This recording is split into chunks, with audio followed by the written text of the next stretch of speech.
G'day everyone, Buck up in North Queensland on a pretty warm afternoon, but the sun's gone behind some clouds and we found some shade. So my brother Ken's arrived, my nephew Nutty, Deluxe his real name if you're wondering, and he's got a few mates over there, they're having a few beers. Nutty doesn't want to get on camera guys, he's a bit camera shy. So he's just turned up about an hour ago and he works out at the mines. This is his Ford Ranger Raptor, which I'm going to do a quick review on after this, guys.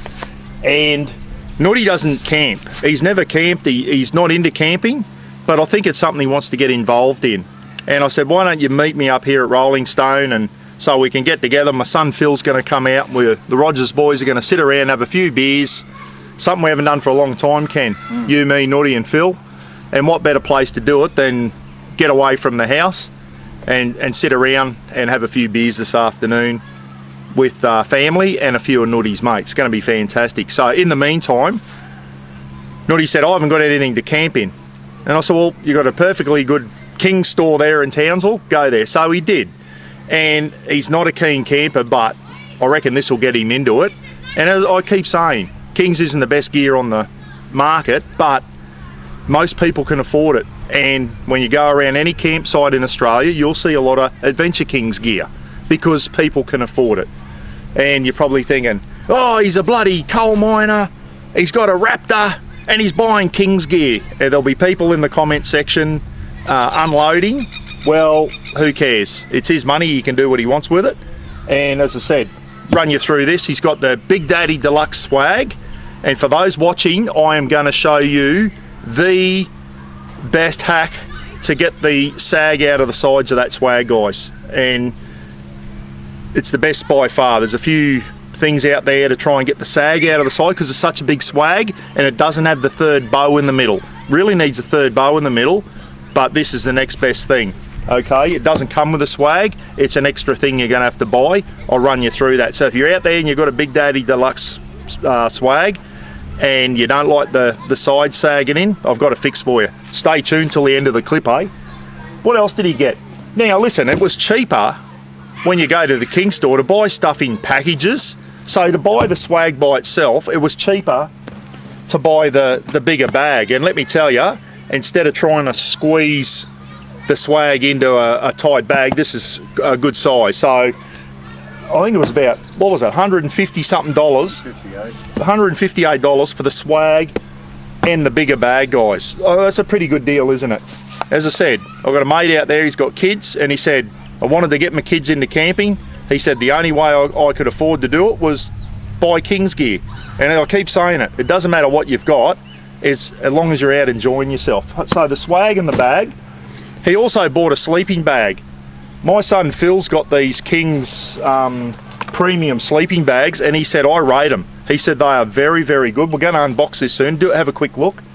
What else did he get? He got a first aid kit, an already done up first aid survival first aid kit for his thing. So he does a lot of remote driving to and from the mine. So just in case he comes across an accident or whatever, we all should have a first aid kit in our four-wheel drive. Nutty, first aid kit.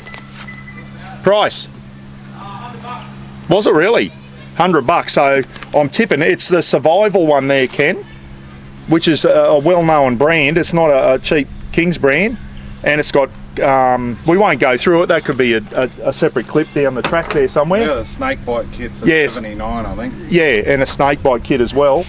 And also got the canvas pillow protector there, which was like a little package deal that they throw in the sleeping bag. So not bad, eh? What I'm going to do is unbox this swag. You don't need to see me unbox it. What I'm going to do is get this pocket knife one of Nutty's mates gave me to do the clip with, a Milwaukee. All I've got to do is work out how to open it. There'll be press the button. I got it. Righto, so I didn't put you through that.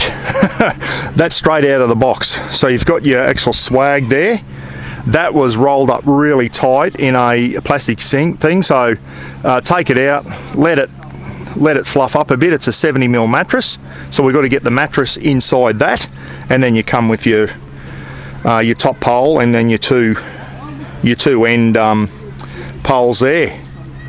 So what I'll do is I'll get the mattress inside, I'll set it up, and then I'll show you the best trick in the world to stop the side sagging in, eh? And there's that sleeping bag. That's got some weight to it, and it's should be heavy duty stuff for down Victoria and Tassie, that one.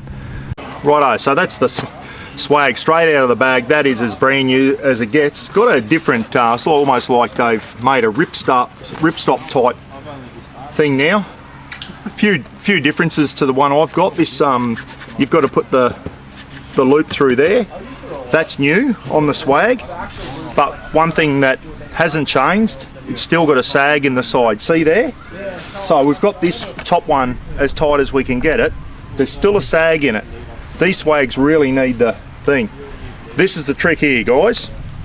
These poles, they're an extendable pole, and on each end you've got a crab claw, what they call a crab claw, and they fit perfectly on there. You just clip them on, and what we're going to do is get the sag out of the side. So these are a Super Peg. They're an Australian made pole from a company called Super Peg, S-U-P-A-P-E-G.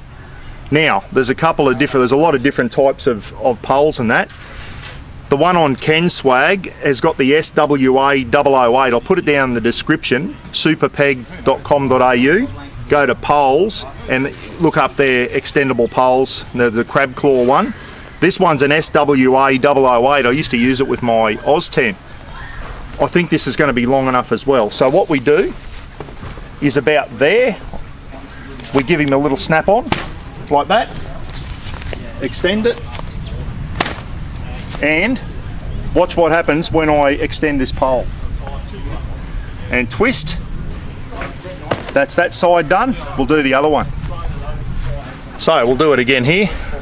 Probably two down. Give him a little snap on with your palm of your hand. Extend him out.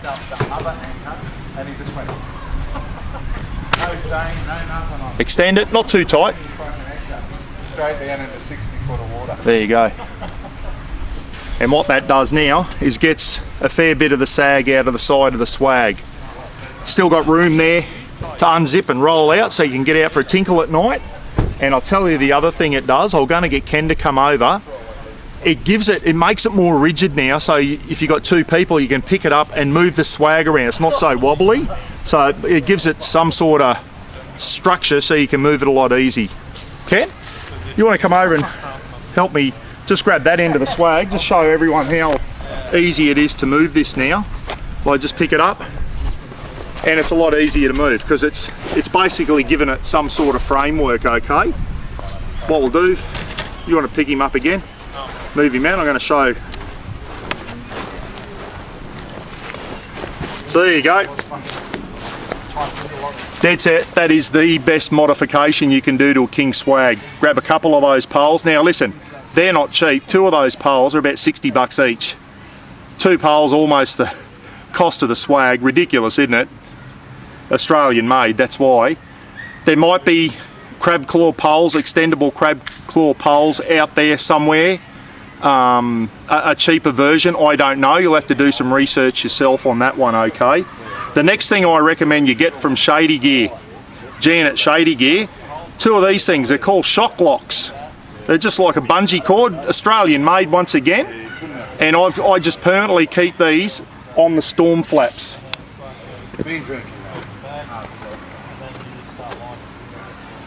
Like that. Put your tent peg out, and the good thing about these is you put it around the tent peg and it just locks on like that. So your tent peg would be down there. They're called a shock lock, and that keeps your storm flap out. Just keep one on each end, and really easy to do. You just put it through there and then tighten it and lock it off. Okay, and you can tighten it as much as you want or have it a bit longer, and just keep them permanently like that. So all you need to do now is in your swag bag is carry your two crab claw poles. These are already on the swag, and a couple of tent pegs, and Bob's your uncle. Don't forget to season your swag as well. Nutty needs to get home and season this. Set it up like this, wet it down with a hose, saturate it, absolutely soak it, probably take the mattress out, soak it, leave it out in the midday sun, when the wet canvas shrinks, it seasons and it becomes waterproof, okay? So always season your canvas. Wet it down again, let the sun dry it. Wet it down again 2 or 3 times at least, okay, to season your swag. Don't forget to season your swag or any sort of canvas stuff you've got. Wet it down, soak it really well, let the sun dry it out, soak it, sun dry it. I'll go and put this on the other end. So there you go. If you've got a King swag, everyone, see if you can get your hands on a couple of these crab claw extendable poles. That brand is Super Peg. They're not cheap. They're about $60 each. The SWA008 is those ones, and I think the SWA009 are slightly longer. Same thing, just a little bit longer. The SWA008s work perfectly well. So either the 8 or the 9. I'll put the link down in the description. I'll see if I can get the Super Peg link and put it down there. So if you've got a swag, I know it pisses a lot of people off. Everyone complains about the King's swags sagging at the sides. So anyway, Nutty's got that big sleeping bag. Boy, oh boy, they are. I wouldn't buy one for up here in North Queensland. They're something you'd get down in Tasmania or bloody Victoria. They are heavy duty sleeping bags. Phil's got a couple and he rates them. He said they are very, very good. So there you go. Like, not everything King sells is shit, guys. It's a good price, and I think their quality's getting better. When they first started off, they had some shit, but they're getting better. Their stuff's getting better, and it's entry level. It's budget entry level stuff to get people out camping. Remember that. They're not trying to compete with Darshi and all those, you know, the big names. But I'll tell you what, they've got the majority of the market, haven't they? Because let's face it, cost of living's getting worse. We've got to try and save a few bucks where we can. So for all you people who think I'm the new King's pin-up boy, eat a big one. I've done another clip on Kings. Get that one up, yeah. I don't care. Nutty bought all this with his own money. All my King's gear, I've bought all that with my own money too. So if you don't like it, stiff shit. All right, catch you again soon, eh? Next clip's going to be this Raptor here. Denut's had a few beers, so guess who gets to test drive it? Uncle Paul. I'm going to get to drive the Raptor. You beauty. So that'll be my next clip. We're going to get behind there, get Nutty to give us a bit of a rundown on it, and I might take her for a quick spin out on the highway and see how she goes. See if it's as fast as the BT50. See ya. Be good to each other. Catch you again soon.